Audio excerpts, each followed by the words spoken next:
वाकया हुआ, 70 लोग, 70 people, इतना बड़ा हादसा, आज तक उन्होंने हमें जवाब नहीं। किस बात पे है मैं पूछना चाहता हूँ। सर प्लीज, अरे वजीर को फारिग कर देते, वजीर आजम खुद इस्तीफा दे देते। दुख का इजहार करते हैं हम, उनका दुख नहीं चाहते हैं, उनको दुख के इजहार नहीं चाहते, हम इनसे जवाब चाहते हैं। ये कागजी ओहदेदार है, इसका कोई हैसियत ही नहीं है। मत लगा के माँ पे जो दुश्मन से दाद ले, ऐसे सुखन फरोश को मर जाना चाहिए। कोई कागजी ओहदेदार नून लीग का खड़े हो जाता है, नवाज शरीफ को वो माई बाप कहते थे, आका कहते थे, माई लीडर, यूं कागजी ओहदेदार है, इसका कोई हैसियत ही नहीं है। ये पता नहीं क्यों आपके सामने ऐसे बात कर रहे हैं। हम तो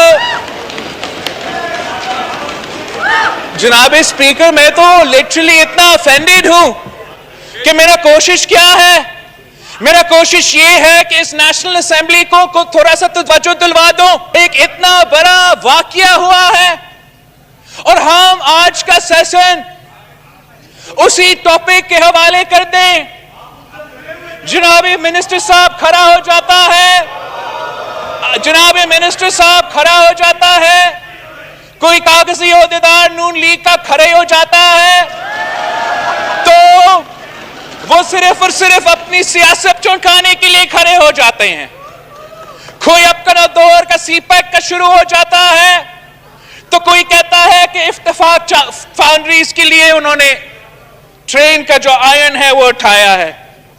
ये इतना सीरियस इशू इसलिए जनाब स्पीकर, ये इतना सीरियस इशू इसलिए है कि इस मुल्क के गरीब अवाम की जिंदगी का तहफ़्फ़ुज़ ही नहीं, और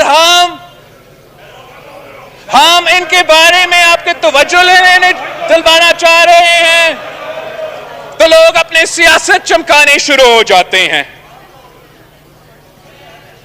मैं अप्रिशिएट करता हूं कि जनाब मिनिस्टर साहब ने कहा कि मिनिस्टर नहीं है, हम उनका इंतजार करें, लेकिन ये इतना सर देखे, पता नहीं इनके दरमियान क्या हो रहा है। मैं सिर्फ और सिर्फ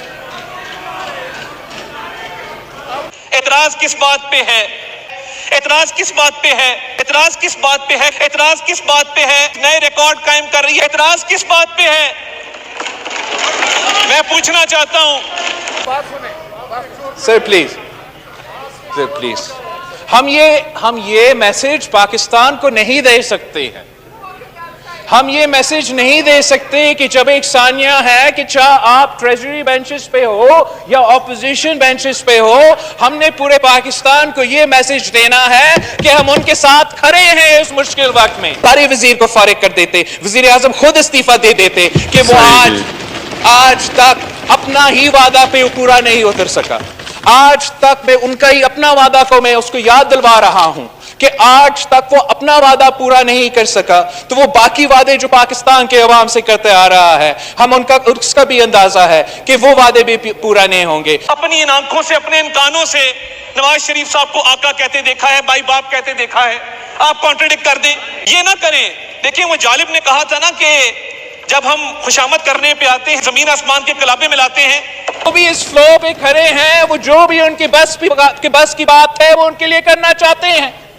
जनाब मिनिस्टर साहब ने कहा कि वो दुख का इजहार करते हैं, हम उनका दुख नहीं चाहते हैं, उनको दुख के इजहार नहीं चाहते, हम इनसे जवाब चाहते हैं कि ये बार बार इस हुकूमत में ये हादसे क्यों हो रहे हैं। उस वक्त तो एमएनए साहब ने इतना शोर नहीं मचाया।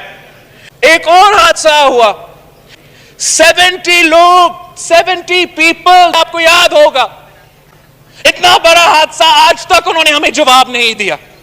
ये तो बड़ा आसान है कि कागज का टुकड़ा पकड़ा, 4 फैक्ट्स एंड फिगर्स यहां पे फरमाए और उठ के घर चले गए। और आज एक और हादसा जारी है। ना सेक्रेटरी वजीर आजम साहब को ट्वीट करना पड़ा उसको भेजने के लिए, بار بار کہا ہے کہ جب بھی کوئی حادثہ ہوتا ہے تو وزیر کا استعفیٰ دیا جاتا ہے. میں نے آپ کے سامنے اتنے حادثے سنائے ہیں. اگر اس حادثے کے مطابق تو آپ نہ صرف وزیر کو فارغ کر دیتے. میں ایک بار پھر آپ کے سامنے میں التجا کرتا ہوں, میں اپیل کرتا ہوں کہ یہ بہت سیریس اقسانیہ ہے. آپ اگر آج کا ایجنڈا بزنس سسپینڈ نہیں کر رہے ہو تو کوئی اسپیشل کمیٹی کا تشکیل دیں. جو یہ سارے حادثے ہوئے ہیں اس گورنمنٹ کے دوران, اتنے سارے حادثے ہوئے ہیں, ان کا ایٹ لیسٹ انویسٹیگیشن ہو, ہمیں بتایا جائے کہ ہو کیا رہا ہے, کیوں ہمارے غریب عوام کی زندگی کا تحفظ نہیں ہوتا. یہ انصاف ہے کہ کسی پہ الزام لگاؤ, سرے راست کو قتل کر دیا جائے, نہ مقدمہ قائم کیا جائے, نہ عدالت میں ثبوت پیش کیے جائیں. مائنورٹیز کدھر جائیں گی؟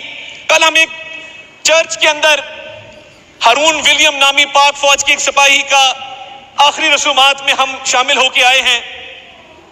وہ جو یار جنازے کی بات کروں, خدا کا خوف کریں گے تھوڑا سا. وہ جو سفید رنگ ہمارے پرچم میں ہے, اس کا جست خاکی بھی اسی پرچم میں لپٹا ہوا آیا تھا جس میں کسی مسلمان کا آتا ہے. اچھا, یہ ہیں بلاول بھٹو اور ان کے سامنے ہیں جی وہ جن کے دادا رفیق تارڑ صدر رہے پاکستان کے, اور وہ بریف کیس لے کے پتہ نہیں کہاں گھومتے رہے, اور وہی دو پارٹیاں اقتدار میں ہیں اور اپنے وہی چونچلے اور وہی ان کے للے تللے اپنی تنخواہیں بڑھا رہے ہیں, اپنی مراعات میں اضافہ کر رہے ہیں, ایلیٹ کو تحفظ دے رہے ہیں, ان کو مراعات دے رہے ہیں. یہ بینیفٹ ہی انہیں کو کرتا ہے اس سسٹم جو اس کی حفاظت کر رہے ہیں, وہی اس پہ قابض ہے.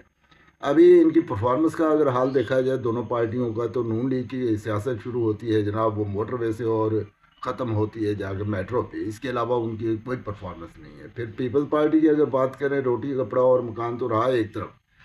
ابھی یہ جو اعتراضات کر رہے ہیں جی وزیر اعظم کو استعفیٰ دے دینا چاہیے تھا یا فلاں کر دینا چاہیے تھا, اور وہ یہاں اسمبلی میں آتے نہیں ہیں وزراء وغیرہ, ایسے اعتراضات کر رہے ہیں. اپنے صوبے کی یہ حالت ہے, 20-25 سال سے متواتر وہاں پہ ان کی حکومت ہے, لیکن وہ سٹیٹس کو وہی سسٹم, اسی سسٹم کے تحت کہ عوام و ناس اور وطن عزیز کے جو مفادات ہیں ان کے سامنے دیوار بنے ہوئے ہیں.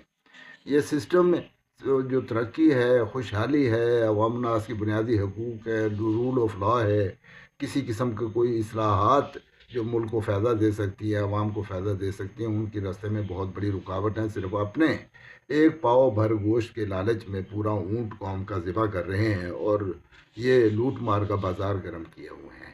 ابھی ان کی باتیں اگر سنی جائیں تو یہ جناب بڑی بڑی باتیں کرتے ہیں, لیکن پرفارمنس ان کی پچھلے 40-45 سال سے یہ رہی کہ ملک اس وقت قرضوں کی دلدل میں پھنسا ہوا ہے.